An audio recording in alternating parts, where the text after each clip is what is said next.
Pero para los que no está tan lindo el clima y la situación, porque enfrentan un panorama negro, son los jubilados, ¿eh?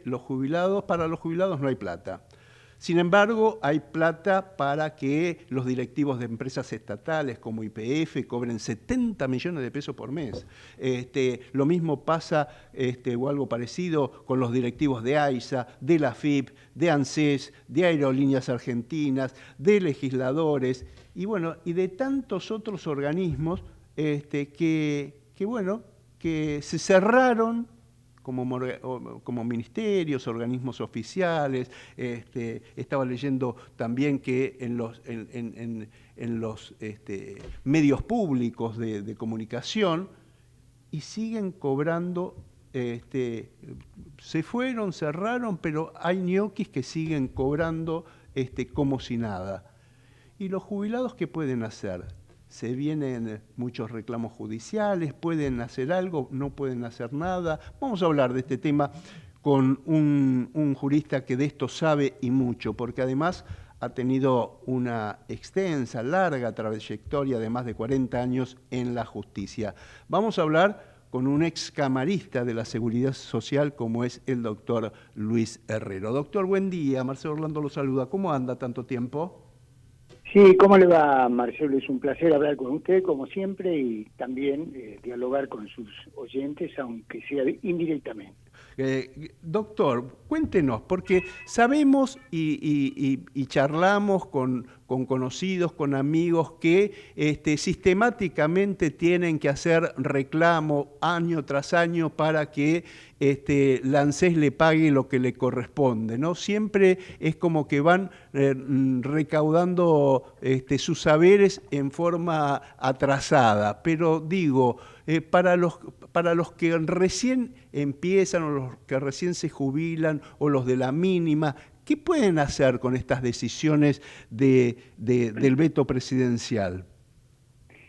Bueno, muchos temas involucra su reflexión, Marcelo. Dijo algo muy interesante usted en cuanto a que el ajuste solamente se direcciona en contra de los jubilados. Y esto es cierto. Nosotros lo destacamos en una sentencia muy importante en la Sala 2 de la Cámara de Seguridad Social, causa Regli se llamaba. Era un amparo colectivo, fíjese, en beneficio de discapacitados que habían perdido sus beneficios por una decisión de la ministra Stanley. O sea, estamos hablando de 2018. Ajá. Y ahí pusimos nosotros el sector más débil de la sociedad, que debería ser intocado por los factores del poder, o preservado en todo momento, suele ser el primero en sufragar los costos de las crisis económicas como consecuencia de su proverbial debilidad.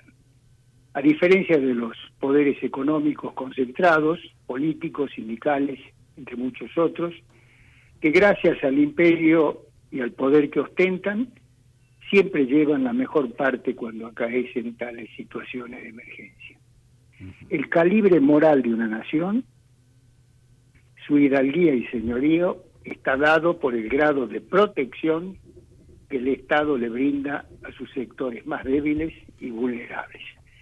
Aquí, por el contrario, hay como una política de Estado que viene trasladándose desde hace años en perjuicio de los jubilados y pensionados y de los sectores más vulnerables de la sociedad, quienes pagan los costos del ajuste y de las emergencias económicas producidas u ocasionadas por quienes las alimentaron y les dieron motivo para que dichos males se sucedieran sin solución de continuidad en la Argentina. Me refiero a la emergencia, a las emergencias que hacen tabla rasa con los derechos humanos sociales, como dije recién, de los sectores más vulnerables. Esto es una política de Estado que continúan todos los presidentes, y a juzgar por los fundamentos del decreto de veto presidencial reciente, el 30 de agosto del 782, esa política de Estado va a continuar, pues dichos fundamentos se apartan ostensiblemente de la doctrina del alto tribunal sobre la movilidad jubilatoria y sobre el objetivo que ésta persigue. Ahora, doctor, que es muy simple, usted mantener incólume el nivel de vida digno de los jubilados, nada más. Ajá. Bueno, doctor, Sí. pero usted está hablando de moral, y creo que en este caso la política no tiene moral, digamos, ¿no? Porque por un lado hacen el ajuste con los saberes de los jubilados que cobran 400 o 500 mil pesos y aportaron 30, 40 años, mientras que hay vicepresidentas o ex vicepresidentes que cobran más de 25 millones de pesos y han sido condenados por corrupto. Tenemos a Alberto Fernández que está seriamente cuestionado y qué sé yo, y cobra 13 millones, o entre 10 y 13 millones de pesos mensuales. Amado Vudú, condenado por corrupto. El ex gobernador de Entre Ríos, Sergio Uribarri. Digo, es vergonzoso esto, ¿no? Pero además, sin ponerse colorados, intentan cobrarle ganancias incluso a los jubilados, o malgastan los dineros en el PAMI en tonterías en vez de darle los remedios a los jubilados. Digo, qué mal que estamos, ¿no? Qué mal gobernados que estamos. Como diría nuestras abuelas, la culpa no la tiene el chancho, sino quien le da de comer. Estas cosas acaecen porque la justicia, de la cual formé parte durante 42 años, no cumple su rol constitucional.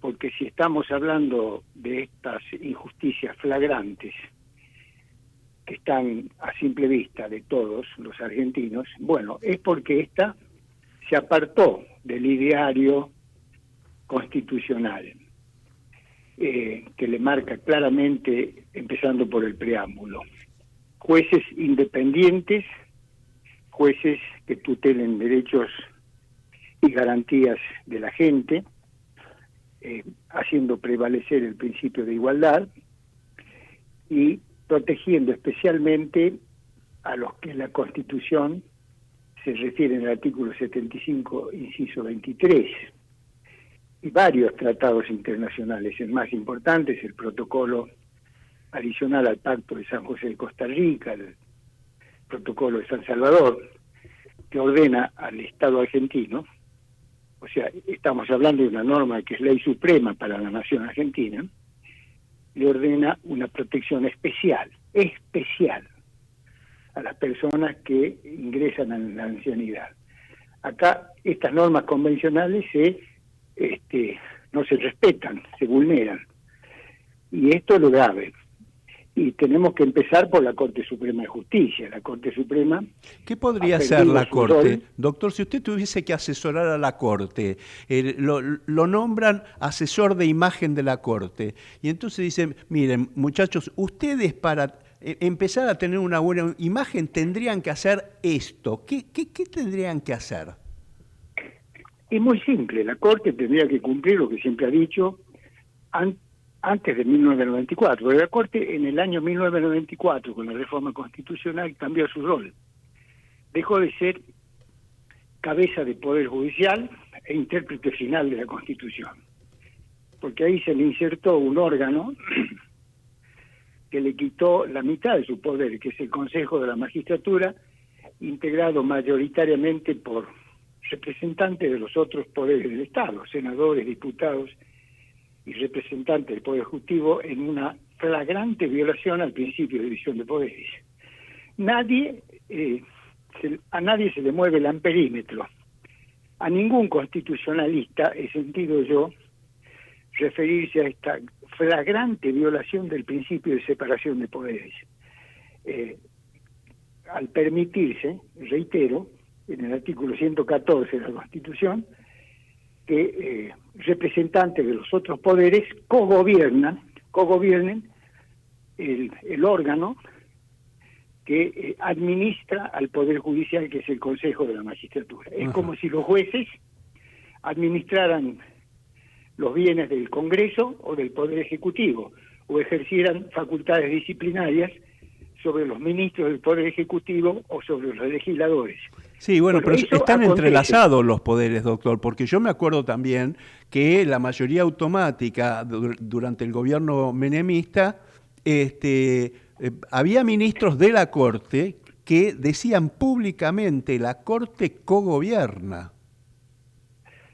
Sí, Corte, no, es que eso es correcto, la Corte cogobierna, la Corte forma parte del gobierno, el gobierno es tripartito, son tres funciones que ejerce el Estado de gobierno, que a través del Poder Ejecutivo, que administra el Poder Judicial, que juzga, y del Poder Legislativo, que sanciona las leyes.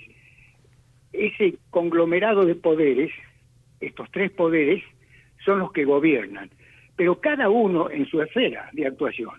No debe haber contacto entre ellos que desnaturalicen la función constitucional que les cabe.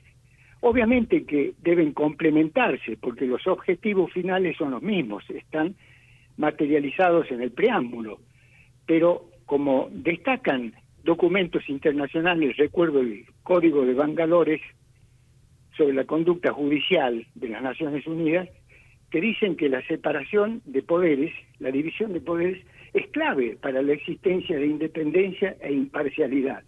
Esto también lo ha destacado la Corte Interamericana en el caso Reverón Trujillo contra Venezuela, contra Maduro, diríamos, o en el caso Tribunal Constitucional contra Perú, contra Fujimori, diríamos. Y eran jueces los que promovieron estas demandas. Bueno, la Corte Interamericana destacó la importancia que tiene la separación de poderes para que los jueces sean independientes e imparciales. Acá no se da ese fenómeno. Acá se creó el Consejo de la Magistratura, que le quitó poder a la Corte, le quitó la administración del Poder Judicial, le quitó la facultad disciplinaria. Y esto no lo digo yo, lo dijeron juristas de primer nivel, como María Angélica Geli, Sagüez, Alberto Espota. Sagüez especialmente tiene palabras contundentes sobre este fenómeno que se suscitó en el 94. Él dice que la perdidosa con la reforma constitucional fue la Corte Suprema. Entonces la Corte dejó de ejercer el rol de cabeza de poder, de intérprete final de la Constitución Nacional, de tribunal de garantías. Es quien debería respetar y hacer respetar las garantías desde los más vulnerables hasta los más encumbrados. Ajá. Y ese rol no lo cumple. Ahora, la Corte dicta sentencias que nadie respeta. Y eso no puede ser. En ningún país del mundo serio acontece eso. Y los que pagan los platos rotos son los más humildes, como dije yo recién al citar esa sentencia nuestra en el caso Reddy, que son los jubilados argentinos. Ajá. Ahora, doctor, ¿y qué pueden hacer los jubilados? ¿Quién los representa a los jubilados si no existe el defensor del pueblo de la nación? Mejor dicho, no existe, no lo nombran desde hace más de 10 años. Creo que el último fue Mondino. En el año 2009 renunció Mondino. Claro, 15 años. Y desde el 2009 la clase política, la casta política, dejó sin representación al pueblo de la nación. Bueno, ahí tiene usted un claro ejemplo de política de Estado contra el pueblo argentino. Eso está a la vista. Entonces los jubilados sí, hoy no tienen quien los represente, porque debería ser el defensor del pueblo, como de hecho lo hizo en algunas ocasiones. Yo le mencioné a usted, creo, la vez pasada, 2 fallos que dictamos en el 2001-2002, frente a una crisis parecida a la actual, en la que tomamos y aceptamos un amparo del defensor del pueblo, Mondino era en ese momento, contra el decreto de la Alianza de Cavallo, que disminuía en un 13% los haberes jubilatorios y las asignaciones familiares. Bueno, declaramos inconstitucional el artículo 10 de la Ley de Déficit Cero y ordenamos el cese del descuento y la restitución en pesos. Bueno, el Poder Ejecutivo cumplió esa sentencia de la Sala 2, la cumplió, pero pagó en títulos públicos.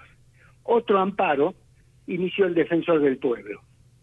Nada de títulos públicos, tiene que ser la devolución en efectivo. Cayó en mi sala por conexidad y nosotros, ya le habíamos reconocido la legitimación, declaramos inconstitucional la restitución en títulos públicos y ordenamos la restitución en pesos.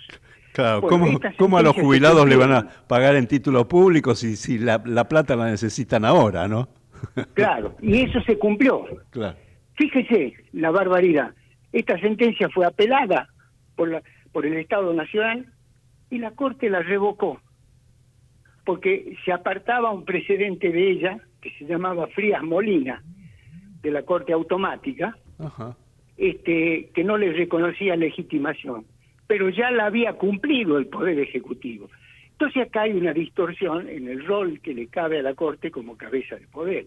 No están a la altura de lo que la Constitución les indica, les manda a los ministros del Alto Tribunal. Entonces, si yo pudiera hablar con ellos, como usted lo sugirió, les diría con todo respeto, porque merecen el mayor de los respetos como altos magistrados del Poder Judicial, que se limiten a cumplir el rol constitucional que desde su instalación en la Argentina, la Corte, en 1863, durante el gobierno de Mitre hasta el presente, siempre ha destacado la Corte, que es cabeza de poder, que es intérprete final de la Constitución y es tribunal de garantías. Debe ser el primer órgano que respete la garantía de movilidad de los jubilados argentinos. Ajá. Porque la movilidad no es una mera indexación, como cree el gobierno, y lo expresa en el veto, en los fundamentos inconstitucionales del veto reciente, del decreto 782. O sea, doctor, que cuando yo comencé la nota y hablaba de panorama negro para los jubilados, no me equivocaba en nada. Realmente los jubilados no tienen nada por hacer, sino que están atados de pies y manos a las decisiones o antojadizas del poder de turno. Sí, es así, la realidad nos indica eso. Nosotros no queremos, al menos en lo que a mí concierne, enviarles un mensaje negativo a los jubilados argentinos, de ninguna manera, pero la descripción de la realidad tiene que ser objetiva, no tiene que ser mentirosa. Y nosotros estamos describiendo esta realidad. Yo lo que sugeriría a todas las organizaciones intermedias, a los partidos políticos, a los sindicatos, a los medios de prensa, que pongan el foco en el rol que le cabe al único órgano que debe ocuparse de resguardar las garantías constitucionales de los argentinos, que es la Corte Suprema de Justicia de la Nación, que cumpla su rol constitucional, que protejan a los jueces independientes, que protejan las decisiones de los tribunales independientes, que las confirmen. Sí, que cada vez jueces independientes el ejercicio pleno de los derechos de los ciudadanos. Ajá. Ese es el rol fundamental. Y como decía Alberdi, la Corte es el faro que disipa la oscuridad de las cuestiones prácticas. Ajá. Bueno, doctor, ilumina el camino de la legislación y marca rumbos al gobierno. Es la doctrina de la Corte. En los países, digamos, serios, esto acontece. Ahora, doctor, los fallos de la Corte Suprema de los Estados Unidos es una directriz, es un faro que ilumina el camino que deben recorrer los otros poderes del Estado. Ahora, doctor, usted... Ese es el rol de la Corte Suprema como tribunal de garantías y último intérprete de la Constitución. Ahora, usted me habla de jueces independientes, doctor, yo diría que hoy por hoy en tribunales, por lo menos en los de aquí, de Capital Federal, los juzgados nacionales y federales, la justicia independiente deja bastante que desear, digamos, ¿no? Porque está como toda cooptada por la política, ¿no?